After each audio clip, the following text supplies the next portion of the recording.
سپول کا وہ عالم دین جنہوں نے تبلیغ کے میدان میں، تقریر کے میدان میں، اور الحمدللہ تحریک جنہوں نے پیدا کی ہے سپول کی سرزمین پر، حضرت مفتی مظہر صاحب قاسمی دامت برکاتہم العالیہ تشریف لا رہے ہیں۔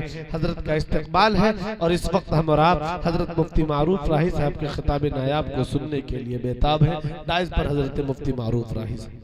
اللہ تبارک و تعالیٰ کا بہت بڑا احسان کرم کہ اللہ تبارک و تعالیٰ نے ہم سب لوگوں کو ایمان اور اسلام کی دولت سے سرفراز فرمایا، اور ہم پر بہت بڑا کرم، احسان، شکر یہ بھی فرمایا کہ ہم سب کو وجہ کائنات، تخلیق کائنات، سیاح لامکاں، مطلوب کائنات، مقصود کائنات، محبوب کائنات، فخر موجودات، ہادی سبل، ساقی کوثر، شافع محشر، شفیع المذنبین، رحمت للعالمین، جناب حضرت محمد مصطفیٰ صلی اللہ علیہ وسلم کی امت میں مرحمت فرمایا۔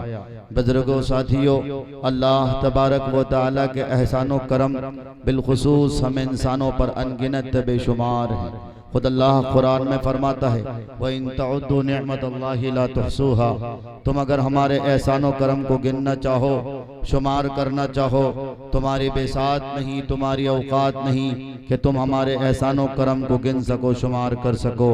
بزرگوں، ساتھیوں، آپ سب جس بینر تلے جمع ہوئے ہو، وہ بینر، اس بینر کا عنوان پیام امن و محبت کانفرنس ہے۔ اللہ کرے کہ اس عنوان کے تحت ہمیں بھی کچھ بات کہنے اور آپ سب کو اس پہ عمل کی توفیق عطا کرے۔ اس وقت ہم جس سماج میں جی رہے ہیں، ہماری سوسائٹی جس درد و کرب میں پنہا ہے، جس درد و کرب سے ہماری سوسائٹی جکڑی ہوئی ہے، اے کاش ہمیں یہ بات سمجھ آ جائے کہ ہمیں کون سے حربے اختیار کرنے، ہمیں کون سا لائے عمل اختیار کرنا ہے۔ اللہ ہم سب کو سمجھ کی توفیق عطا کرے۔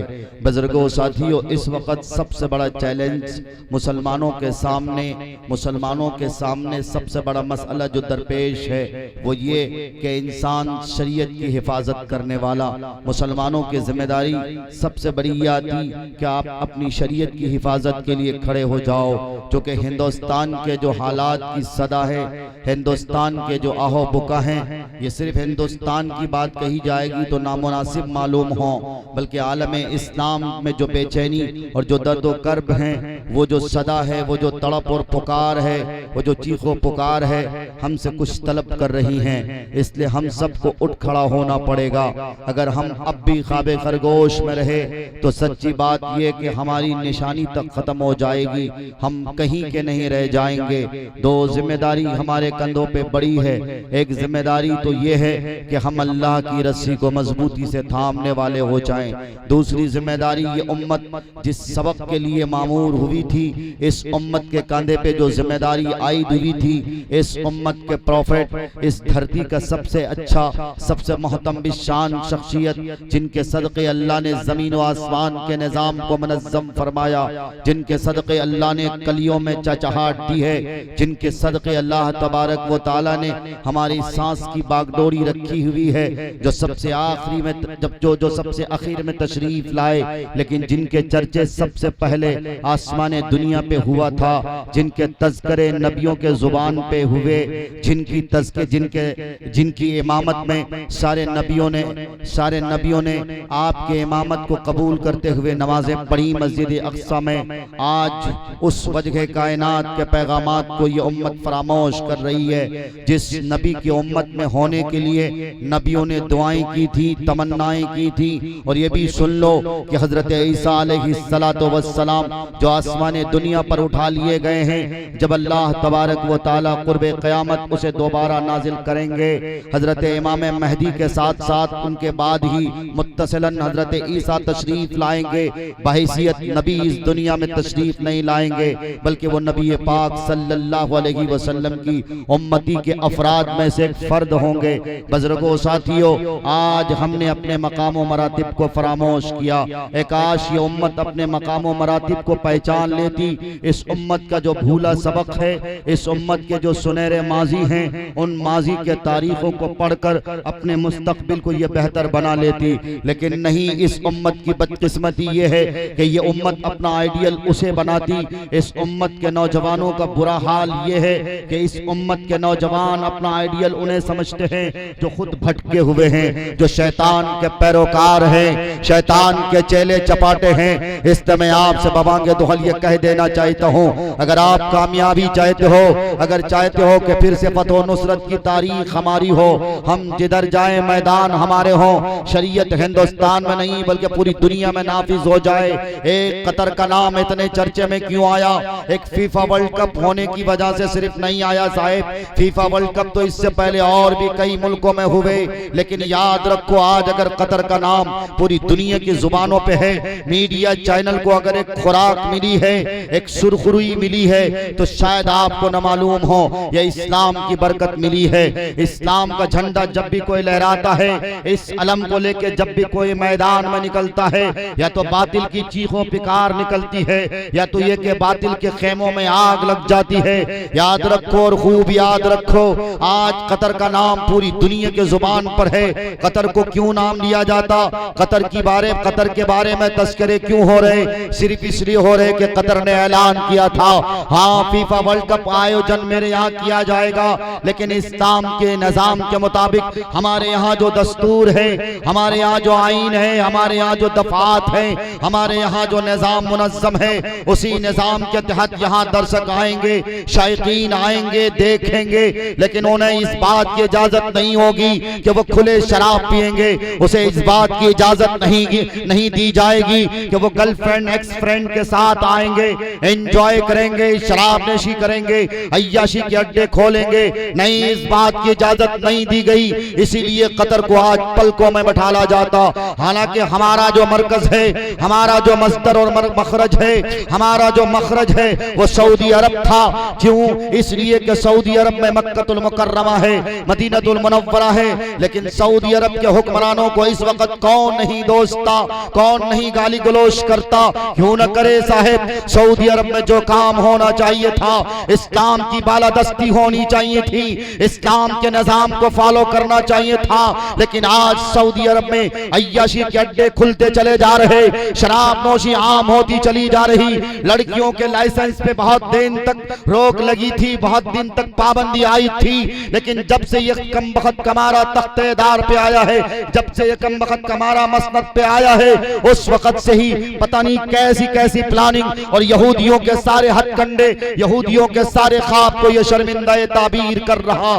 آپ کو معلوم نہ ہو شیخ صالح بن ابی طالب جو حال ہی میں ان کو 10 سال کے جیل کی سزا سنائی گئی، کیا خطا تھی ان کی، کیا غلطی تھی ان کی؟ صرف اتنی سی غلطی، اتنی سی سزا، اتنی سی غلطی تھی کہ انہوں نے سعودی حکمرانوں کی آنکھوں میں آنکھیں ڈال کر کہا ان سے یاد رکھو لا يتخذ المؤمنون الکافرین اولیاء من دون المؤمنین، جسے تم اپنا دوست سمجھتے ہو، جسے تم اپنا مسیحا سمجھتے ہو، یہ یہودی طاقتیں جو اسلام کے دشمن ہیں، اسلام کے نظام کو مسمار کرنا چاہتے، اسلام کی تعلیمات کو بھلانا چاہتے، اپنے ماضی کے تاریخ سے تمہیں ہٹانا چاہتے، تم کیا سمجھتے ہو کہ سعودی عرب میں وہی تم نظام قائم کرو گے؟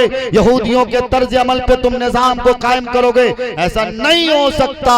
یاد رکھو اگر عیاشی کے اڈے کھولے جائیں گے، یہاں لڑکیاں اگر ڈانس کریں گی، یہاں اگر کہیں کسی طرح سے بدنظمی ہو جائے گی، کہیں جائے گی، اور بابانگ دہل میں کہوں گا شیخ صالح بن ابی طالب نے 2 بات کہی، ایک بات تو یہ کہ عیاشی کے اڈے جو کھولے جا رہے تھے اس پہ پرتیبند کی بات کی، اس پہ پابندی کی بات کی، اور دوسری بات یہی کی کہ سعودی عرب میں کیا خطا تھی تبلیغی جماعت کی۔ تبلیغی جماعت کیا کوئی آتنکوادی جماعت ہے؟ آج تک کوئی یہ پروف دے سکتا ہے، کوئی سرٹیفکیٹ دے سکتا ہے؟ نہیں دے سکتا صاحب۔ اس لیے تبلیغی جماعت پر پابندی لگائے نا، صرف اس لیے لگائے نا کہ یہ اللہ کی بات کرتا ہے، یہ رسول اللہ کی بات کرتا ہے، یہ امت کے جو بھولا سبق ہے، امت جس سبق کو فراموش کر چکی اسی سبق کی تعلیم دیتا، اسی سبق کی یاد دہانی کراتا۔ آئے تھے تبلیغی جماعت پر تم نے پابندی لگا دی، ٹھیک ہے لگا دیے تبلیغی جماعت پر پابندی، اتنی سی بات شیخ صالح بن ابی طالب دامت برکاتہم نے کہی، ان کو 10 سال کی سزا سنا دی گئی، ہتکڑیاں لگائی گئی، جیل کی سلاخوں میں ڈال دیا گیا۔